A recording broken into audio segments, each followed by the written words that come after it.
And we are back. And as we close out the year, we are going to look at Glass Onion, a Knives Out mystery, currently streaming on Netflix from 2022, rated PG with a runtime of 2 hours and 20 minutes. This was a gosh darn delight. Yeah. It didn't feel like 2 hours. It didn't. Whatever minutes. I was worried when you said 2 hours and 20 no, minutes. This did not feel like it at all. Let us never doubt Rian Johnson. I mean, he writes and directs some pretty stellar stories. Yeah, this was seriously a lot of fun. I kind of was like apprehensive considering how good the Knives first Out one was, that they could do it again, but he did it again. I mean, I think I still prefer the original better, but this is still a great movie. Oh my gosh. Yeah. Oh my gosh. I have to say, I'm torn. I love the first one, but I really love this. I really, really, really love this. And the story twist that you're sort of brought into sort of in the middle of the film when you start seeing the other vantage point of the story of how that, and I do love how that they do that, like the different perspectives showing things slightly different. Yeah. Different meanings to certain things, like when she's holding onto that railing. Yeah, I feel like I really, really like the first one, but I really, really like this one too. It's different, but all the characters are super compelling. The way the story's laid out and how just everything flowed really, really nicely. And I found the ending really gratifying. Yeah, the ending's gratifying in a different way than it was in the first one. I would probably say maybe the thing I liked the first one more for was it felt a little bit more realistic. Like this, yeah, you could see all the stuff happening, but some of it was a bit over the top, a bit fantastical in that, like you're dealing with this ultra millionaire who has access, I guess, to all this technology. I guess he's supposed to be like a Elon Musk type character, and who thinks he's smarter than he is. Yeah, basically someone who thinks they're smarter than they are and has like teams of geniuses developing all this stuff, and has this group of quote unquote friends under his thumb. Yeah, disruptors. Yeah, people who are very full of themselves, but at the end of the day, they're pretty much all just yes men. Yeah, just complete lackeys who will do whatever this guy says because he's got the purse strings, the golden teat. Yeah, the gold. He has money. Yes. He's referred to as the big golden tit, right? Yeah. Yeah, so I think I enjoyed the first one a little bit more in the respect that it felt more real to me. Mm-hmm. You're dealing with just like a wealthy old man who has this family whose whole lives are based upon him, which is similar to this one, except it's just like instead of family, now it's friends. Mm-hmm. Instead of a guy who built a book empire, it's this guy who built like this tech empire. But you don't like Miles. You don't like Miles Unlike in the first movie where you like the Christopher Plummer character. Yeah, and in the first one, the Christopher Plummer, the rich guy. Harley and whatever his name was. He passes away and it's like, hey, what's going on? This one's a bit different. I still enjoyed the hell out of it. And Daniel Craig is great. Oh. Janelle Monáe is fantastic in this. She was the MVP in this. Yeah. I would love to see her come back as sort of Watson to his Holmes because she held her own. She did. She was doing. He was like so impressed with. Yeah, he's like, you need to get drunk more. I'm gonna go around the table and get impressions. Gigi, what did you think of this film? I thought it was good. What did you like about it? I definitely like the Helen/Andy character. Absolutely. Played by the lovely Janelle Monáe, who had some spectacular wardrobe, as did Birdie, played by the lovely Kate Hudson. Mm-hmm. Yes, the frocks in this were bananas. I loved it. Every turn, those two, I was like, wow, I need that. To be fair, Birdie was wearing a jumpsuit that one time. Yes, that was amazing. At the hat. Oh. Yeah. I like that orange hat, too. Like the color was kind of shocking, but still it worked for her. With the bathing suit. Yeah. Mm-hmm. Yeah, she had some, the frocks in this were amazing. She was so stupid. She really was. She really was. Don't tell me you thought sweatshops were where they made sweatpants. Oh, God, please. She had no idea, and she's just like, I tell the truth, and some people can't take that. She kept saying that, and it's like, and like that line. It's like, well, what did he say? Oh, she says, do you think I'm dangerous? No. When he basically explains there's a difference between not knowing, basically like. It was a good line, but no one can remember. Nobody can remember it. Yeah. Well, she said, "You think I'm dangerous?" In response to it, yeah. Yeah, in response to that line, I can't remember it either. But we both turned to, or I think you turned to me and you were like, "That was a really good line," and I was like, "Yeah, it's definitely." Like there's a difference between telling the truth and just not knowing. God damn it. Regardless, it was fantastic. Yes. And there's a lot of, I feel like there's a lot of social commentary in this. A lot. Oh, yeah. A lot. It's in there. Yeah. Did you have a favorite character, G? Other than, I asked you. You said Andy/Helen, right? Yeah, I liked her. She was. Did you have a favorite scene? Or actually, should we say anything because this just came out? We're not going to spoil anything because it just came out. Okay. So I guess we will leave that question on the table. What about you? What did you think? I thought it was great. I enjoyed it. Like I said, I think I liked the first one better, but just because it felt a little bit more grounded in reality. The characters were a little bit less broad, maybe. Mm-hmm. Like in this one, there were some really archetype characters, like the alpha male. I mean, Dave Bautista was ridiculous. Ridiculous. Oh my God, he was ridiculous. And the flighty model influencer and that sort of thing. The ambitious politician.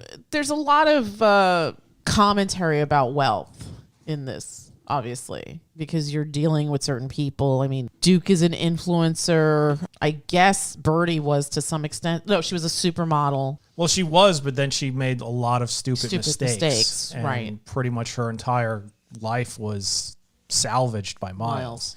Same thing with Duke. All of their lives were really dependent upon Miles. Yes, to the point where the people that should have been doing good things weren't, like lying under oath, like Claire, played by the fabulous Kathryn Hahn, and Lionel, played by the fabulous Leslie Odom Jr. I don't know. I really enjoyed this. I think because it really crapped on rich people. I don't know. Maybe that's why I enjoyed it so much. I mean, the first one's really great, but it's more about families and family dynamics and what is family and the fights that happen. And especially again I thought it was mostly around just money. about backstabbing. I mean, that too. Backstabbing happens in families. That too. But at the end of the day, the family in the first one were pretty much unified. I mean, they knew who like the black sheep in the family was. Even though they all had their flaws and whatnot, I don't really feel like any of them would have just thrown the other one under the bus. I mean, aside from the black sheep guy, and even then they were still protecting him. In this one, Ransom. Mm-hmm. And this one, it really kept you guessing because I mean anybody could have been out for themselves. I mean, they all were kind of out for themselves, but they were also knew where their bread was buttered. Right. But yet at the end, because... Well, don't say anything. Sorry. Please, don't say anything. You can't give anything Sorry. away. I didn't say anything. Olive G, did you have a favorite character in this? Lucas, Andy / No, don't, no slashes, nothing. Just Andy. Oh, sorry. Andy. Yeah. How come Gracie said it? Well, we have to edit that out. Andy was really good in this. Mm-hmm. Did you have a favorite scene, Olive G? Probably when she destroys the know what. Yeah. Did I ask you about your favorite scene? I'm not a child. I don't have to say my favorite scene. What do you mean? I mean, they're all good. The whole film was good. Everything was good. Do you think that's a real house? I was looking at it and I was like, people live like this, don't they? I think that there was like the base of a house, but all of that stuff on top of it was CG'd. fake. Yeah, Okay. that had to be completely fake, like that giant onion dome or whatever. Well, I mean, should we really... I mean, we can't really deep dive on this because it just came out on Netflix. Yeah. So maybe we should just give our numbers and wish everyone a Happy New Year.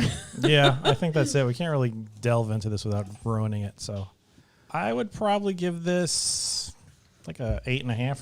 I too would give this an 8.5. I think from where it starts to where it ends without any spoilers, I think this was a very gratifying journey. I think the characters are all really, really well played and well fleshed out, even though it's kind of a larger excuse me.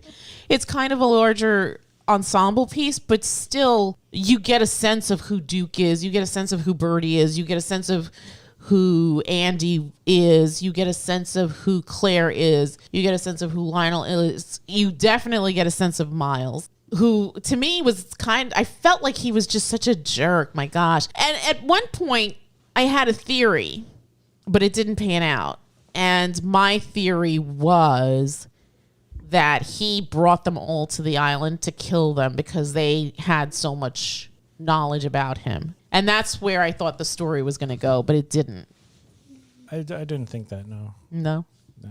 I mean, one of the things that I always felt he was an idiot. Who? Miles. Yeah, Okay. that Fair he was an idiot pretending to be this visionary. Uh-huh. And to me, because throughout all the film and the flashbacks and even like the things that Blanc picked up on, the ridiculous vocabulary and whatnot. Made up words. Yeah. That was a great scene, too. He just came off that way. And it was really a really well done performance by Edward Norton. Yeah. Gigi, 1 to 10, what would you give this film? 9. A 9. What about you, Olive G? I give this 8. An 8. Okay, fair enough. 8, 8.5, 8.5, and a 9. I think as we close out the year, this is a fantastic little offering from Netflix. It's 2 hours and 20 minutes, rated PG-13. There isn't anything objectionable in this, is there? I mean, infidelity, kind of. Yeah, but they don't really show anything. Yeah. I mean, there's no nudity. Everybody's fully clothed. Is there cursing? There might be some cursing in it. Some mild cursing. Yeah. I think that's about it. But that's about it. Miles is a jerk. Through Miles is and a through. jerk. You'll be able He to tell does- that from the moment he appears on the screen. Screen. Just seems And like he will douchey. remind you of somebody currently in the public Yeah. eye. Nah, I mean the type of character, yeah, but as far as the way he acts, No, yeah. yeah, it's different. He's more, I don't know, yeah, They're kind of similar. kind of similar, Yeah. but I wonder if that was intentional. Oh, probably. Yeah. All right. Does anybody have any last words as we round out the year? Mario. That's next year, yes. Okay.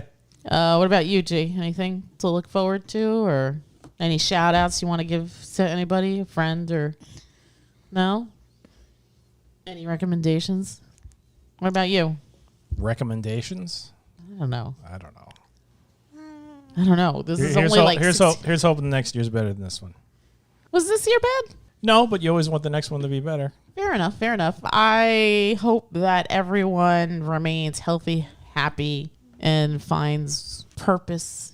And what else?